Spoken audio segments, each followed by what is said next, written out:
मैं आज हेलीकॉप्टर से उतरा, जो भी वहां साथी रिसीव करने आए थे, मैं नमस्ते करता था और वो एक ही बात बोलते थे, अरे मोदी जी जीत जाएंगे, अरे मोदी जी जीत जाएंगे। हर एक और हेलीपैड से यहां आने तक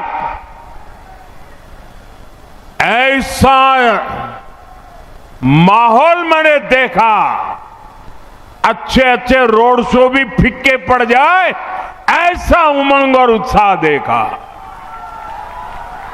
और ये भी मैं इस मैदान में पहले भी आया हूं, लेकिन ये तो सारे रिकॉर्ड तोड़ रहा है। ये विश्वास है उज्जवल भविष्य के लिए, ये विश्वास है नए बंगाल के लिए, बीजेपी की नई सरकार के लिए। इस चुनाव में बंगाल से भय भागेगा, भाजपा की महाविजय से भरोसा जागेगा। बांग्ला থেকে ভয় পালাবে, মহাবিজয় থেকে সূর্য জাগবে। और मैं आपको भरोसा देता हूं, इस बार चुनाव के बाद इनके पापों का पूरा हिसाब किया जाएगा।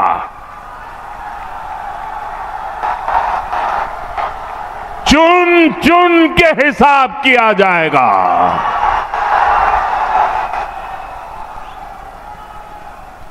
4 मई के बाद कानून अपना काम करेगा। चाहे कोई बड़े से बड़ा गुंडा क्यों न हो, इस बार न्याय होकर रहेगा। एक बात मैं आपको और बता दूं, ये इतने वर्षों से बंगाल की जनता का पैसा लूटा गया है। हर भ्रष्टाचारी को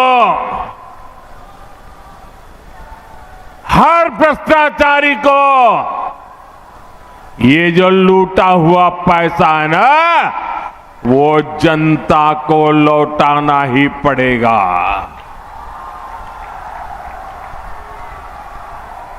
साथियों, विकसित भारत, विकसित उत्तर प्रदेश।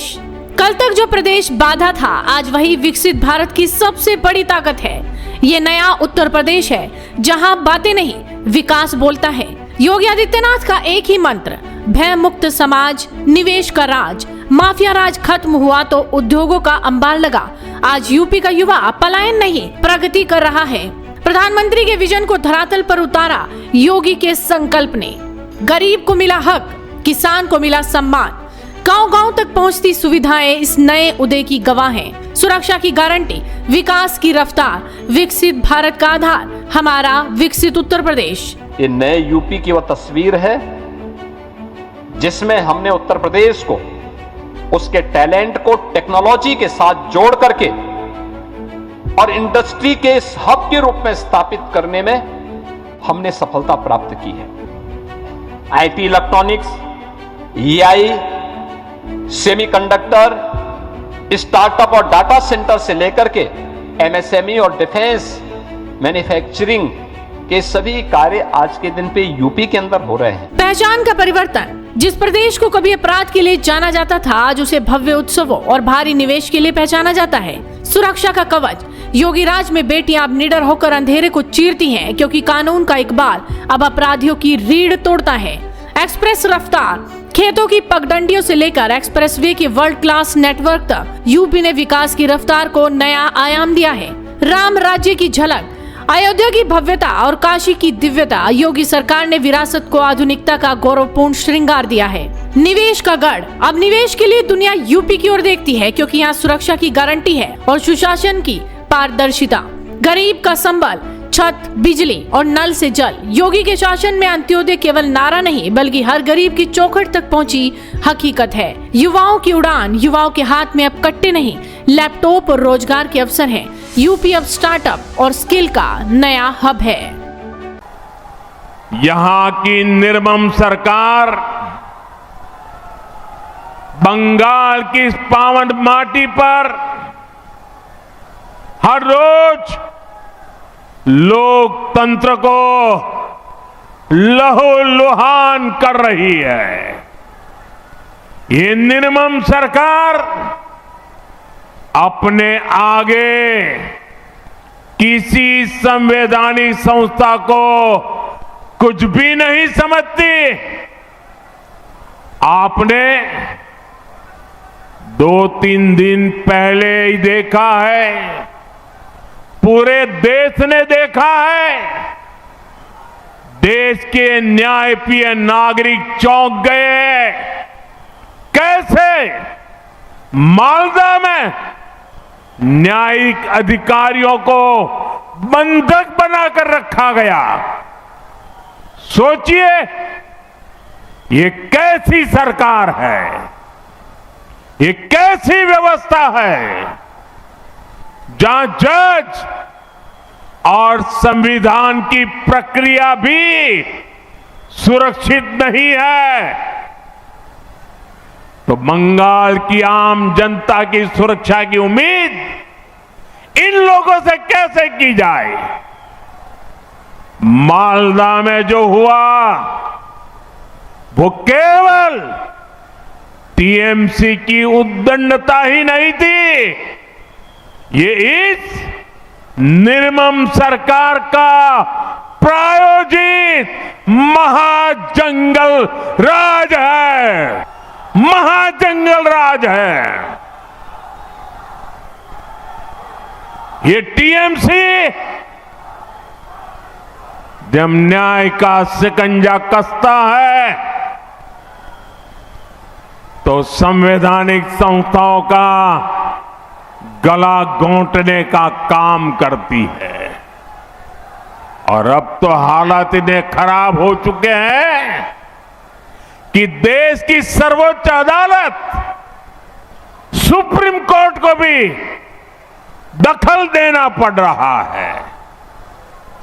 हर कोई देख रहा है कि टीएमसी बंगाल में कानून व्यवस्था का जनाजा निकालने पर तुली है। साथियों, हमारा बंगाल शक्ति पूजा की धरती है। मैं यहां आई सभी बहनों बेटियों को, बंगाल की हर बहन बेटी से कहूंगा, बीजेपी आपके सम्मान और आपकी समृद्धि के लिए मैदान में है। बीजेपी सरकार आएगी तो महिलाओं के सच्चे सशक्तिकरण का रास्ता खोलेगी। नोएडा इंटरनेशनल एयरपोर्ट ये मात्र एक एयरपोर्ट नहीं है, ये प्रतीक है प्रधानमंत्री नरेंद्र मोदी के आत्मनिर्भर भारत के संकल्प का और मुख्यमंत्री योगी आदित्यनाथ के उत्तम प्रदेश के विजन का। जहां कभी खामोशी थी, वहां आज विकास की गूंज है। डबल इंजन की सरकार ने उत्तर प्रदेश को एक्सप्रेसवे प्रदेश के बाद अब एयरपोर्ट्स का हब बना दिया है।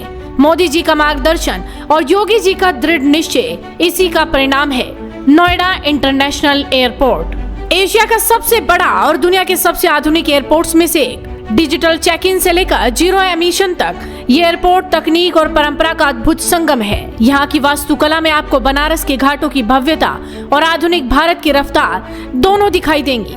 ये ऐसा एयरपोर्ट बन रहा है, हर 2 मिनट में एक जहाज उड़ेगा, हर 2 मिनट में एक जहाज उड़ेगा। जेवर का ये एयरपोर्ट डबल इंजन सरकार की कार्य संस्कृता भी इस कार्य संस्कृति का भी बहुत अच्छा उदाहरण है। ये सिर्फ यात्रियों के लिए नहीं बल्कि व्यापार के लिए भी एक नया द्वार है। जेवर का एक कार्गो हब पूरे उत्तर भारत के किसानों और एमएसएमई उद्योगों के उत्पादों को सीधे वैश्विक बाजारों तक पहुंचाएगा। एक एयरपोर्ट, लाखों अवसर। यहाँ आने वाले निवेश से रोजगार की नई लहर उठी है।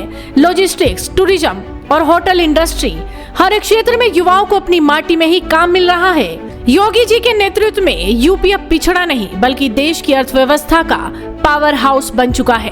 उत्तर प्रदेश की अर्थव्यवस्था को नई ऊंचाई तक ले जाने का आधार बनेगा, बल्कि यह एयरपोर्ट उत्तर प्रदेश के उज्जवल भविष्य का लॉन्च पैड भी बनेगा, जो उत्तर भारत के निवेश, व्यापार और औद्योगिक विकास को नई ऊंचाई तक पहुंचाते हुए व्यापक रोजगार का सृजन भी करेगा। मोदी जी कहते हैं यूपी प्लस योगी बहुत है उपयोगी और जेवर का एयरपोर्ट इस बात का सबसे बड़ा प्रमाण है। और यह हमारा ट्रैक रिकॉर्ड है। इसलिए आज पूरे देश में बहनों बेटियों की फर्स्ट चॉइस बीजेपी है। साथियों, अभी तक केंद्र की बीजेपी सरकार ने हर प्रकार की मूल सुविधाएं बहनों तक पहुंचाई। देश की 3 करोड़ बहनों को लखपति दीदी बनाया। लेकिन ये बहुत आवश्यक है कि देश के लिए होने वाले फैसलों में भी महिलाओं की भूमिका और अधिक बढ़े। इसलिए हमारी सरकार ने लोकसभा और विधानसभा में महिलाओं के लिए 33% रिजर्वेशन देने का कानून बनाया था। पश्चिम बंगाल सहित देश भर की बहनों को 2029 के 2029 के लोकसभा चुनाव से ही इसका फायदा मिले, अब ये सुनिश्चित करने का प्रयास है। इसलिए सरकार ने 16, 17, 18 अप्रैल को संसद का विशेष सत्र रखा है।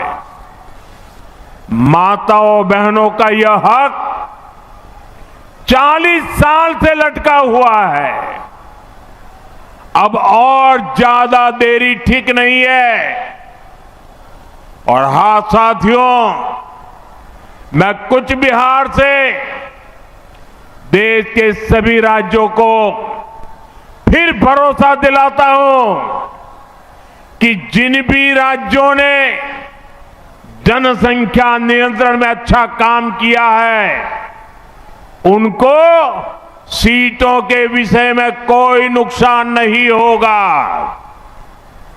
सभी का फायदा ही होगा। सभी राज्यों की भागीदारी और सबके अधिकार सुरक्षित रहेंगे। हम संसद में इस पर पक्का ठप्पा लगाना चाहते हैं कि महिलाओं के लिए अतिरिक्त सीटें बढ़े, ताकि राज्यों को इसका बड़ा फायदा मिले।